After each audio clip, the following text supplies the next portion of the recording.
بسم اللہ الرحمن الرحیم۔ السلام علیکم ناظرین۔ نیا دن اور عمران خان صاحب کی طرف سے نئی سٹیٹمنٹ، نئی پالیسی سٹیٹمنٹ اور اس کے اوپر نئی ڈیبیٹ، اور اس وقت جو انہوں نے بات کی وہ بالکل ڈیفرنٹ بات ہے جو انہوں نے 2 دن پہلے بات کی تھی۔ اور آپ کو یاد ہے کہ 2 دن پہلے انہوں نے یہ کہا تھا کہ جی اسٹیبلشمنٹ کے ساتھ یا فوج کے ساتھ جو لڑائی ہے وہ ایک میڈنس ہو سکتی ہے، ایک پاگل پن ہے، یعنی کہ اس کو انہوں نے ٹوٹل رول آؤٹ کیا کہ اس قسم کی وہ بات کبھی بھی نہیں کر سکتے۔ اور پھر انہوں نے جس طرح ریفلیکٹ ہوا ان کے جو پرسوں کے جو ان کی جرنلسٹ سے میٹنگ ہوئی، جو اس کا ریفلیکشن میڈیا پہ آیا، تو انہوں نے یہ بات بھی کہی کہ وہ اپنے بارے میں جو ان کے اوپر قاطعانہ حملہ ہوا، اور پھر اسی طریقے سے سواتی صاحب کی بھی بات کی، انہوں نے شہباز گل صاحب کی بھی بات کی کہ ان تینوں کے حوالے سے انہوں نے کہا کہ جی اس بارے میں جو کچھ بھی ہوا اس کو وہ بھلا سکتے ہیں۔ مطلب ہے کہ اس سے ایک تاثر یہ ملا کہ جی اسٹیبلشمنٹ کے ساتھ اب وہ اپنے تعلقات بہتر کرنا چاہتے ہیں، لڑائی ختم کرنا چاہتے ہیں۔ لیکن کل ایک انہوں نے لیٹسٹ جو اب ان کا انٹرویو آ گیا، اس میں ایک بالکل ایک ڈیفرنٹ پالیسی انہوں نے دے دی۔ انہوں نے اپنی شرائط بتا دی کہ جی ہاں یہ صلح ہو سکتی ہے، لیکن اس کی شرائط کیا ہیں، اور شرائط میں انہوں نے یہ بتا دیا کہ جی اس کے لیے جو ظلم کیے گئے ہیں اس کے اوپر معافی مانگنا لازم ہے۔ اگر معافی مانگی گئی اور پھر انہوں نے گنوا بھی دیا کہ کیا کیا کچھ اگر کیا گیا تو اس کے اوپر کہ پھر ہم معاف کرنے کے لیے تیار ہیں۔ اور اس کے ساتھ ساتھ انہوں نے کچھ اور بھی باتیں کی۔ انہوں نے کہا کہ اسٹیبلشمنٹ جو ہے وہ پنجاب میں پہلے پنجاب پرو اسٹیبلشمنٹ تھا، لیکن اب پنجاب جو ہے اس طرح کی انہوں نے تاثر دیا کہ پنجاب اسٹیبلشمنٹ کے خوف سے اب بالکل باہر آ چکا، زمانہ بدل چکا، اور جو پہلے کا زمانہ تھا وہ تبدیل ہو چکا۔ پھر انہوں نے ماضی کے مطلب ہے کہ اسٹیبلشمنٹ کی غلطیاں گنوائیں، اور بہت سی غلطیاں گنوائیں، ان کی پولیٹکس میں انٹرفیئرنس کے متعلق بہت چیزیں گنوائیں۔ کیا چیز انہوں نے ایک جو کہ انہوں نے نہیں گنوائی اس کے اوپر بھی میں تھوڑی سی بات کروں گا۔ لیکن سب سے پہلے جو ایک اہم بات کی، جو وہی والی بات جس کا تعلق اسٹیبلشمنٹ سے ہے، جس کو آپ یہ بھی جو کہ شرائط کیا ہیں وہ بھی ڈٹرمن ہو جائیں گی، میں جو آپ کو پڑھ کے سنانے والا ہوں۔ اور اس میں یہ تھا کہ انہوں نے کہا کہ نیلسن منڈیلا کی آپ کو پتہ ہے کہ جی انہوں نے اپنے زمانے میں ٹروتھ اینڈ ریکنسیلیشن وہاں پہ ایک کمیشن بنایا تھا ساؤتھ افریقہ میں، اور جس میں لوگ جا کے اپنے جو ان کے جرائم تھے، اپنے جو ان کی غلطیاں تھیں، وہ مطلب ہے کہ ان کا ایڈمیشنز کرتے تھے، تو اس طریقے سے پھر وہ آگے چلے۔ تو انہوں نے تو عمران خان صاحب نے منڈیلا کی اسی کمیشن کا حوالہ دیتے ہوئے کہا کہ منڈیلا طرز پر پہلے سچ بتائیں، یہ اب اسٹیبلشمنٹ کو کہا جا رہا ہے کہ آپ نے کیا ظلم کیا، پھر ہم تمہیں معاف کریں گے۔ اچھا پھر آگے کہتے ہیں کہ اعظم سواتی سے سچ بولیں کہ ہاں ہم نے غلط کیا ہے، معافی مانگتے ہیں۔ میرے سے کہیں کہ آپ کو ہم نے قتل کرنے کی سازش کی، معافی مانگتے ہیں۔ ان سے کریں شہباز گل، یعنی شہباز گل سے بھی، یعنی کہ مجھ سے بھی معافی مانگیں کہ ہم نے آپ کو قتل کرنے کی سازش کی، ہمیں آپ معاف کر دیں۔ اسی طریقے سے آپ سواتی صاحب کو اور شہباز گل صاحب سے بھی معافی مانگیں کہ آپ کے ساتھ ہم نے یہ ظلم کیا، ہم آپ سے معافی مانگتے ہیں۔ یہ کرنے کے بعد انہوں نے کہا کہ میں ارشد شریف کے بارے میں یہ بات نہیں کرتا، بیکاز ان کا ہماری پارٹی سے تعلق نہیں ہے، اور اس کا ظاہر ہے جو بھی اس کے جو ان کے وارث ہیں، جو بھی یہ ان کا معاملہ ہے۔ لیکن انہوں نے کہا کہ یہ چیز کی جائے تو اس کے بعد یہ ہے کہ جی ہم جو ہے ہم معاف کرنے کے لیے ہم تیار ہوں گے۔ اور پھر انہوں نے ساتھ ہی یہ بات کر دی کہ معافی اگر نہیں ملے گی تو وہ چوروں کے لیے کوئی معافی نہیں ہے۔ اور وہ اوپر بھی انہوں نے اسی قسم کی پہلے بات کی کہ NRO کسی کو نہیں مل سکتا۔ تو اس کا ایک اب کہ جی اسٹیبلشمنٹ کے لیے کہ اسٹیبلشمنٹ سے اگر تعلقات مطلب کہ بہتر کس طریقے سے ہو سکتے ہیں کہ جی وہ انہوں نے یعنی کہ یہ ایک فیصلہ کر لیا کہ جی جو ان کے اوپر جو ہوا تھا وہ ایک سازش تھی، اور وہ اسٹیبلشمنٹ کی سازش تھی۔ اور وہ ظاہر ہے وہ کہتے ہیں، انہوں نے اپنے بہت سے انٹرویوز میں پاورفل کوارٹرز کی بات کی، انہوں نے نام لیے کچھ، تو اس لحاظ سے وہ یہ کہتے ہیں کہ جی اگر اور یہ سب ظلم ہے اور ان کی آپ کو معافی مانگنی پڑے گی، اور اگر آپ یہ معافی مانگیں گے تو پھر یہ ہے کہ جی ہم آپ کو معاف کر دیں گے اور پھر ہم آگے چل سکتے ہیں۔ ایک تو یہ کہ جی کیا اسٹیبلشمنٹ اس بات کو، عمران خان صاحب کی اس بات کو کنسیڈر کرے گی کہ نہیں، یہ اب آنے والے دن اور آنے والے مطلب ہے کہ نیئر فیوچر میں یہ فیصلہ ہو جائے گا۔ لیکن میں آپ کو اتنا بتا دوں کہ جو کچھ فرض کریں کہ عمران خان صاحب کے جو اوپر اٹیک ہوا، جو ان کے اوپر لائف اٹیمپٹ تھی، اس کے بارے میں یہ میری ذاتی رائے میں یہ ٹوٹل بیکاز ابھی تک جو انویسٹیگیشنز ہوئی ہیں، جی آئی ٹی کی جو رپورٹس ہیں، ایون جو عمران خان صاحب کی اپنی جی آئی ٹی کی رپورٹ ہے، اس نے وہ کنکلوڈ نہیں کیا، ایون وہ کنکلوڈ کیا اس کی طرف کوئی ایک کلو یا کوئی ایویڈنس بھی نہیں ہے کہ جو عمران خان صاحب کہتے ہیں کہ جی اس میں خاص طور کے اوپر پاورفل لوگ، اسٹیبلشمنٹ کے کچھ لوگ تھے، وہ انوالو تھے اور انہوں نے بیسیکلی سازش کی تھی. تو یہ اس قسم کی ابھی کوئی چیز سامنے نہیں آئی، لیکن عمران خان صاحب اس بات کے اوپر کنونس ہیں اور وہ معافی کہہ رہے ہیں جی کہ اس کے اوپر آپ کو معافی مانگنی چاہیے، معافی مانگنی ہوگی اسٹیبلشمنٹ کے. وہ یہ اب بات کر رہے ہیں، تو کیا یہ بات اسٹیبلشمنٹ کرے گی کہ نہیں کرے گی؟ I have my serious doubts کہ جی اس طرح کا کچھ ہوگا. اس کیس میں بھی نہیں ہوگا، اور جو دوسرے کیسز ہیں، جو سوادی صاحب کا کیس ہے اور جو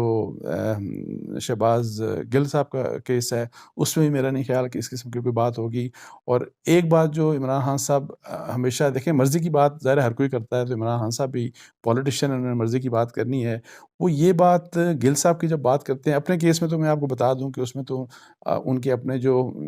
پرویز الہی صاحب جو چیف منسٹر تھے، وہ کنونسڈ، مطلب ابھی بھی چیف منسٹر ہیں، وہ کنونسڈ نہیں ہیں پی ایم ایل کیو کے لوگ، ان کی اپنی پارٹی کے بہت سے لوگ اس بات کے اوپر کنونسڈ نہیں ہیں، لیکن وہ صرف یہ کہتے ہیں کہ ان کا رائٹ ہے، جس کو وہ یہ مطلب ہے کہ کہہ دیں کہ جی یہ لوگ جو ہیں انہوں نے قتل کی سازش کی تھی، تو وہ اس کی ایف آئی آر ہونی چاہیے تھی. اب ایف آئی آر نہیں ہوئی، انویسٹیگیشنز ہو رہی ہیں، اور انویسٹیگیشنز میں وہ کچھ نہیں نکل رہا جو عمران خان صاحب چاہ رہے ہیں کہ جو وہ نکلے، اور اس کے اوپر وہ یہ کہہ رہے ہیں کہ اس کے متعلق انویسٹیگیشن کو، فیئر انویسٹیگیشن کو روکنے کے لیے بھی اسٹیبلشمنٹ جو ہے وہ پریشر ڈال رہی ہے، اور ان کی مرضی کے مطابق وہ کنکلوڈ نہیں ہو رہی انویسٹیگیشن. اور اسی لیے انہوں نے اپنے ریسنٹ ایک خطاب میں یہ بھی کہا تھا کہ جی چیف جسٹس آف پاکستان جو ہے ان کو چاہیے کہ وہ کمیشن بنا کے تو اس کو انویسٹیگیٹ کروائیں. تو اینی ہاؤ، ایک تو یہ بات، تو جہاں تک شہباز گل اور سواتی صاحب کی بات ہے، اس میں آپ کو بتا دوں کہ جو انفارچونیٹ بات یہ ہے کہ یہ واقعہ ان کے ساتھ ہوا. بہت سے لوگ سمجھتے ہیں کہ یہ واقعہ واقعی ان کے ساتھ ہوا ہوگا، ان کے ساتھ زیادتی ہوئی ہوگی. گورنمنٹ اس کو مطلب ہے کہ ٹوٹلی رد کر دیا، اور اسی لحاظ سے جو اسٹیبلشمنٹ ہے وہ بھی رد کرتی ہے کہ جی ہم نے اس قسم کا کوئی معاملہ نہیں کیا. ہو سکتا ہے، دیکھیں اس میں ہو سکتا ہے کہ ان کے ساتھ یہ معاملہ ہوا ہو، کس کے حکم کے اوپر ہوا یہ بھی کچھ کلیئر نہیں. یہ میری ذاتی رائے ہے. لیکن جب عمران خان صاحب یہ بات کرتے ہیں تو ان کو یہ بات بھی ضرور کرنی چاہیے کہ کیا سواتی صاحب نے جو بات کہی تھی اور جس طرح گالم گلوچ کیا تھا، پہلے جو بات کی تھی وہ بھی بڑی خطرناک تھی جب ان کو انیشلی اریسٹ کیا گیا تھا، پہلا کیس بنا تھا. سیکنڈ میں تو خاص طور کے اوپر گالم گلوچ کیا گیا، اور لوگوں کے نام لے کے، senior most top military officials کچھ کے نام لے کے ان کو ماں باپ کی گالی دی گئی. بڑی مطلب ہے کہ وہ ظاہر ہے ٹویٹس ہوئیں اس کے اوپر وہ سب کو. تو کیا وہ چیز ٹھیک تھی کہ نہیں ٹھیک تھی؟ یہ بھی عمران خان صاحب کو ضرور اس کے اوپر تھوڑا سا بات کرنی چاہیے. اور یہی بات شہباز گل صاحب نے جو بات کی تھی جو اے آر وائی کے اوپر، جس کے بعد اے آر وائی کو بند کر دیا گیا تھا، ایک ایکشن لیا گیا، اور پھر اس کے بعد جب 26 نومبر کو، جس وقت 26 نومبر کو جب لانگ مارچ یہاں پہ کنکلوڈ کیا، اور اس دن جو تقریر کی تھی جس قسم کی شہباز گل صاحب سے، کیا وہ اس قسم کی تقاریر رہنماؤں کو کرنی چاہیے؟ اور وہ لوگ جو سینٹ کو بھی ریپرزینٹ کرتے ہیں، وہ لوگ جو عمران خان صاحب کے قریب ترین ہیں، جو پی ٹی آئی کی سینئر لیڈرشپ میں اگر جو لوگ آتے ہیں، تو کیا اس قسم کی باتیں کرنی چاہیے کہ نہیں؟ یہ عمران خان صاحب کو اس کے اوپر بھی تھوڑا سا ریفلیکشن کرنا چاہیے. اور پھر جب میں یہ بات کہہ رہا ہوں کہ اس انٹرویو انہوں نے بتایا کہ ماضی میں یہ کچھ کیا اسٹیبلشمنٹ نے، اور ملٹری مطلب ہے کہ پولیٹیکل انجینئرنگ ہوتی رہی، یہ ہوتا رہا، وہ ہوتا رہا، جو کہ بالکل مطلب ہے کہ اس میں کسی قسم کی کوئی شک کی بات نہیں، کہ جو انہوں نے بیک گراؤنڈ بتایا اس میں بہت سی باتیں بالکل ویسی ہی تھیں. لیکن ایک چیز وہ بھول گئے کہ انہوں نے 2014 کا جو ان کا دھرنا تھا، اس میں اسٹیبلشمنٹ کا کیا رول تھا، اس کا انہوں نے کوئی ذکر نہیں کیا. اس کے ساتھ ساتھ انہوں نے 2018 میں جس طرح عمران خان صاحب کی حکومت آئی، جس طرح سے پولیٹیکل انجینئرنگ ان کے لیے کی گئی، اور جس کی کوئی مثال نہیں ملتی پاکستان کی تاریخ میں، اتنا مطلب ہے کہ اوپن طریقے سے اسٹیبلشمنٹ نے جس طرح رول ادا کیا، جس طرح میڈیا کو دبایا گیا اس دور میں، اور اس کے بعد ایون عمران خان صاحب کی حکومت کے دوران اس کا کوئی ذکر عمران خان صاحب نے نہیں کیا. یہ جو ایک بات ہے کہ عمران خان صاحب جب یہ بات کرتے ہیں اسٹیبلشمنٹ کی، پولیٹیکل انجینئرنگ کی، یا ان کی وہ رول جو ان کا اصل اپنا رول نہیں ہے، تو اس میں وہ جو ان کے متعلق جو چیزیں تھیں، جو ان کے متعلق جو فائدے میں رہیں، جو ان کے لیے کیا جاتا رہا، ایون ان کی حکومت کے دوران، جب سینٹ کے الیکشنز کے دوران جب تحریک انصاف کے حق میں پولیٹیکل انجینئرنگ ہوئی اور اسٹیبلشمنٹ کو استعمال کیا گیا، اور اسی طریقے سے جب وہ ووٹنگ کے لیے اسٹیبلشمنٹ کو کہتے تھے کہ جی لوگوں کو کہیں کہ آ کے ووٹ ڈالیں، یہ سارا کچھ جو ہوتا رہا، تو اس کا کبھی انہوں نے کوئی ذکر نہیں کیا. باقی چیزیں سب غلط تھیں جو اسٹیبلشمنٹ نے ان کے ساتھ کیا، جو ان کے حق میں گیا لیکن ویسے غلط تھا، اس کا وہ کبھی ذکر نہیں کرتے. تو یہ ہے کہ جی اگر ماضی کی ہم جب ذکر کرتے ہیں اور ہم اگر یہ کہتے ہیں کہ اسٹیبلشمنٹ کے ایک رول کو ختم ہونا چاہیے، تو اس میں ایسا نہیں ہو سکتا کہ ہم اپنی پسند کی چیزیں لے لیں اور جو ہمیں پسند نہیں ہے یا جو ہمارے حق میں جاتی ہیں لیکن ہیں غلط تو ان کو ہم اگنور کرتے جائیں. یہ انفارچونیٹلی عمران خان صاحب کو یہ بات بھی ویسے کرنی چاہیے، اور یہ اچھی بات ہے اس طرح بات کرنی کہ ہاں میرے حق میں بھی انہوں نے غلط کیا جو کہ غلط تھا. یہ ایڈمیشن اگر عمران خان صاحب کریں گے تو میرا خیال ہے ان کی کریڈیبلٹی میں اضافہ ہوگا. اور پھر اس کے ساتھ ساتھ ایک بات ان کو بڑی کلیریفائی ضرور کرنی چاہیے کہ ابھی بھی وہ چونکہ جب اسٹیبلشمنٹ کی بات کرتے ہیں نا، فیوچر کی بھی بات کرتے ہیں، وہ کہتے ہیں کہ اسٹیبلشمنٹ کو مطلب ہے کہ، اور آئی ایس آئی کا خاص طور کے اوپر، کہ جی کرپشن کے بارے میں ان کا ایک رول ہونا چاہیے آئی ایس آئی کا. تو پھر اگر اس طرح کی بات کریں گے تو پھر تو وہی سیاسی کردار آپ نے ان کو دے دیا، اور پھر سیاسی کردار وہی والی بات. اور جب ابھی کل کے بھی انٹرویو میں وہ ایک بات کہہ رہے ہیں کہ ہر چیز ہر ایک کو میں معاف کرنے کے لیے تیار ہوں، اور اس میں لیکن اب ان چوروں ڈاکوؤں کو جو ان کے پولیٹیکل اپوننٹس ہیں، جس طرح پاکستان پیپلز پارٹی کی بات کرتے ہیں یا خاص طور پہ پی ایم ایل این کی بات کرتے ہیں، ان کی ٹاپ لیڈرشپ، ان کے لیے معافی تلافی کیا کوئی گنجائش نہیں. ان کو کبھی معافی نہیں مل سکتی. وہی بات یہ بات وہ بڑا کلیئرلی کر رہے تھے کہ سب کچھ ہو سکتا ہے، ان کے لیے کسی قسم کی کوئی معافی نہیں ہو سکتی. مطلب ہے جب حکومت آئے گی تو یہ ایک عمران خان صاحب کا فیصلہ ہے، یہ وہ کنونسڈ ہیں کہ یہ لوگ کرپٹ ہیں، یہ لوگ مجرم ہیں، انہوں نے اس ملک کو لوٹ کے کھایا ہے. بے شک اب اس کے لیے عدالت کا فیصلہ ہے کہ نہیں ہے یہ ان کے لیے میٹر نہیں کرتا، بیکاز ایک آپ کنونس بے شک ہوں، لیکن فرض کریں کہ اگر اس کے اوپر عدالت کا فیصلہ نہیں ہے، اس کے اوپر کوئی کسی اتھارٹی کی طرف سے کوئی اس قسم کی بات نہیں ہے، تو پھر آپ کس طریقے سے یہ بات کہہ سکتے ہیں، کس طریقے سے آپ یہ چیز کنکلوڈ کر سکتے ہیں. لیگل بار اگر ہے کسی کو، لیگل طریقے سے اگر کوئی ایک اگر پولیٹیکلی ایون غلط فیصلے ہوتے ہیں، غلط فیصلے بھی کورٹس کرتی رہی ہیں. جس طرح فرض کریں کہ نواز شریف صاحب کے متعلق فیصلہ ہوا، وہ پالیٹکس سے اس وقت آؤٹ ہیں، لیکن یہ ہے کہ اگر آپ کہیں کہ تمام اپنے آپ کی جو آپ کی اپوزیشن اپوننٹس ہیں، اور جو ان کی جو آپ کو اپوز کرنے والی جو سب سے بڑی پولیٹیکل پارٹیز ہیں، کہ ان کو بالکل ختم اس لیے کر دیا جائے کیونکہ وہ آپ سمجھتے ہیں کہ جی وہ کرپٹ ہے، اور اس کے لیے آپ جو ہے وہ آئی ایس آئی کے رول کو چاہتے ہیں کہ وہ رول ادا کرے. اور پھر اسی طریقے سے جس طرح آپ نے پہلے ایف آئی اے کو استعمال کیا، اس وقت آرمی چیف کو بھی کہا کہ ان لوگوں کو آپ جو ہے وہ اریسٹ کر لیں، ان کو بند کر دیں. تو اکاؤنٹیبلٹی ویسے یہ نہیں ہوتی. اکاؤنٹیبلٹی یہ ہوتی ہے کہ آپ نے سسٹمز بنانے ہیں، سسٹم سے اوپر چھوڑا جاتا ہے. عمران خان صاحب یا کوئی بھی ہو، شہباز شریف صاحب ہوں، عمران خان صاحب ہوں، کوئی بھی رولر ہو، کسی رولر کی مرضی سے یہ نہیں ہو سکتا کہ جی وہ کس کو کرپٹ سمجھتا ہے اور وہ جس کو کرپٹ سمجھتا ہے وہ کرپٹ ڈکلیئر ہو جائے. یہ چیز ڈیموکریسی میں نہیں ہو سکتی. ہاں بادشاہت میں ہو سکتی ہے، ڈکٹیٹرشپ میں ہو سکتی ہے کہ جی اس میں جہاں کوئی قانون قاعدہ نہ ہو. جہاں پہ قانون قاعدہ ہوگا آپ نے سسٹم بنانا ہے، سسٹم جس کو مرضی جو ہے وہ پھر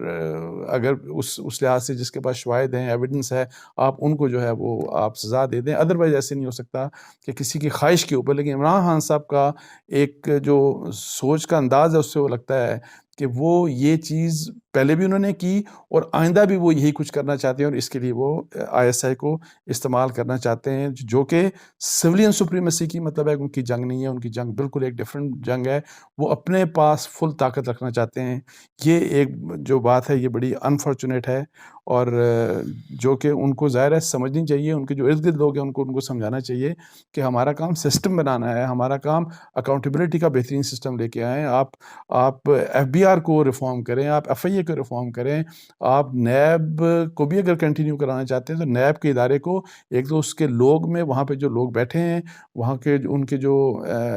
امپلائیز ہیں وہ ایسے رکھیں کہ جن میں کیپیبلٹی ہو اور جو بہتر انویسٹیگیشن کر سکیں، جو پروسیکیوٹ پھر بہتر طریقے سے لوگوں کو کر کے سزائیں دلوا سکیں، یہ چیزیں بہتر کر کے تو آپ چھوڑ دیں پھر سسٹمز کے اوپر، لیکن وہ یہ ایسا نہیں کرنا چاہتے۔ اچھا، ایک بات جو عمران خان صاحب نے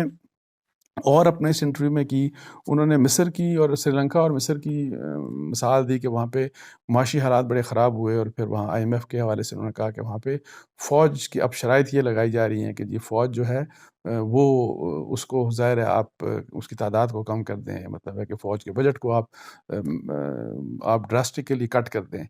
اور اسی کے حوالے سے انہوں نے یہ کہا کہ اگر اسی طرح کی سچویشن پاکستان میں ہوئی تو یہ پاکستان کے لیے بڑا خطرناک ہوگا۔ بالکل یہ بات عمران خان صاحب صحیح کہتے ہیں، لیکن وہ مطلب ہے کہ اس کا جو مقصد یہی تھا کہ پاکستان معاشی طور کے اوپر تھوڑا بہتر ہو اور دیوالیہ پن کی طرف نہ چلے جائیں۔ اب اس میں بات صرف عمران خان صاحب کو یہ بات سوچنی چاہیے، جو کہ خیر اینیاؤ عمران خان صاحب اور یہ سب کی ذمہ داری ہے، وہ میں بات بعد میں کروں گا کہ خان صاحب جب یہ بات کرتے ہیں تو مجھے صرف یہ بتا دیں کہ پاکستان کی معیشت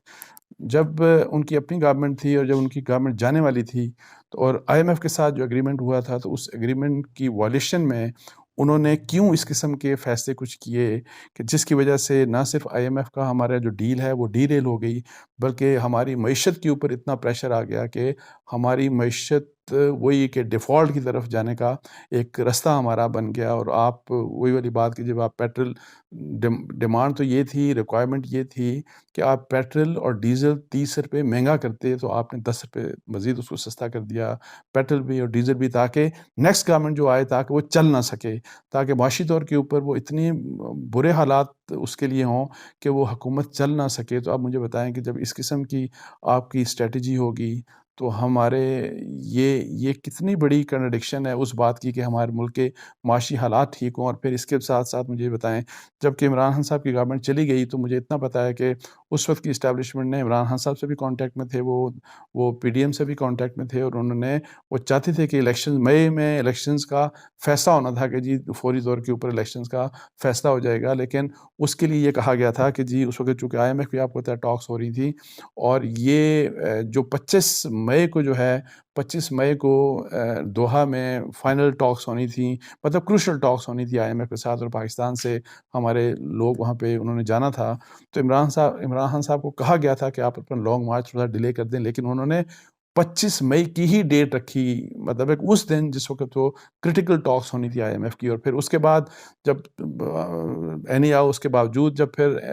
بات چیت حکومت کرتی رہی اور پھر تھوڑے سے معاملات بہتر ہوئے، اور آئی ایم ایف کے ساتھ تقریباً وہ جو ڈیل یہ ہے کہ اس کے ہم جب قریب چلے گئے تو اس وقت پھر آپ دیکھیں گے شوکت ترین صاحب کا ٹیلی فون کال وہ سامنے آئی، اور وہ جو فائنینس منسٹر تھے کے پی کے اور فائنینس منسٹر پنجاب، آپ دیکھیں کہ ان کو کیا کہہ رہے تھے کہ آپ ایک خط لکھیں کہ اور وہ خط اس قسم کا کہ جی سرپلس بجٹ ہم نہیں دے سکتے، جو کہ اس وقت خط ایسا لکھا ہی نہیں جا سکتا تھا، اور یہ کہا گیا کہ یہ آپ جو ہے وہ لیک کر دیں تاکہ آئی ایم ایف تک بھی یہ پہنچ جائے، اور اس کا مقصد کیا تھا؟ مقصد یہ تھا کہ پاکستان کی وہ ڈیل نہ ہو اور پاکستان کے معاشی حالات خراب ہوں اور ہم ڈیفالٹ کی طرف جائیں اور اتنا پریشر آ جائے کہ یہ حکومت چھوڑ کے یہ چلے جائیں، اور پھر ہمارے لیے یہ ہے کہ جی الیکشنز کی طرف الیکشنز کا رستہ نکل جائے۔ تو عمران خان صاحب کو دیکھیں یہ بات سوچنے کی ضرورت ہے، اور یہ تمام سیاستدانوں کو سوچنے کی ضرورت ہے۔ ایک تو یہ بات کہ جی آپ نے اپنی پولیٹیکل انٹرسٹ کے لیے، اپنے اقتدار کی جنگ کے لیے اس ملک کے ساتھ نہیں اس طرح کھیلنا چاہیے، اور انفارچونیٹلی پی ٹی آئی نے یہ جو 2-3 واقعات میں نے بتائے ہیں، یہ اس ملک کے ساتھ انہوں نے اور اس کا پاکستان کی معیشت کے ساتھ انہوں نے بڑا ظلم کیا، اور یہ اپنی سیاست کے لیے صرف اپنے سیاسی مفادات کے لیے یہ بات کی، اور یہ وہ سیاسی مفادات ہیں جو کہ قومی مفاد سے اور پاکستان کی معیشت کے مفاد سے ٹکرتے تھے، لیکن انہوں نے اس کے باوجود یہ کام کیا جو کہ بہت ہی غلط بات تھی۔ اور اب یہ ہے کہ جی عمران خان صاحب کو تھوڑا سا یہ بات سمجھنی چاہیے کہ یہی والی بات کہ سری لنکا اور مصر والی بالکل ہم اس طرف اللہ معاف کرے ہم اس طرف جا سکتے ہیں، اس چیز کو روکنا ہے تو پھر آپ کو، جن کو آپ چور ڈاکو کہتے ہیں، جن کی اس وقت حکومت ہے، ان کے ساتھ معیشت کے لیے کم از کم آپ بیٹھ جائیں، معیشت کے لیے ایک میثاق کر دیں معیشت کا، پاکستان کے معیشت کے فنڈامنٹلز کو ٹھیک کرنے کے لیے کلیکٹیو ڈیسیژنز لے لیں، تاکہ آئی ایم ایف کو بھی ایک میسج چلا جائے کہ اب اکانومی کے لحاظ سے جو ہماری معیشت کے لحاظ سے کوئی سیاست نہیں ہوگی، اور جو ڈفرینٹ ہماری بڑی پولیٹیکل پارٹیز ہیں ان کا سٹانس جو ہے وہ ایک ہی ہوگا، اور تاکہ پاکستان یہ جو معاشی حالات اگر خدا نخواستہ بہت خراب ہوتے ہیں تو ایسا نہ ہو کہ پاکستان کے لیے ایسی مشکلات ہو جائیں کہ جس کی وجہ سے ہمیں بہت بڑا نقصان اٹھانا پڑ سکتا ہے۔ اللہ تعالیٰ ہمیں ہمارے ملک کو اپنے حفظ و امان میں رکھے، اور ہمارے سیاستدانوں کو بے شک وہ حکومت میں یا عمران خان صاحب اپوزیشن میں، اللہ تعالیٰ ان کو یہ سوچ دے اور یہ سمجھ دے، اللہ تعالیٰ ان کو سمجھ دے کہ وہ پاکستان کی بہتری کے لیے سوچ کے آپس میں مل بیٹھ کے تو کم از کم یہ جو ملک کی مفاد کے لیے فیصلے ہیں وہ ان کو کر لینے چاہیے۔ اس کے ساتھ ہی مجھے اجازت دیجیے۔ جزاک اللہ، السلام علیکم ورحمۃ اللہ۔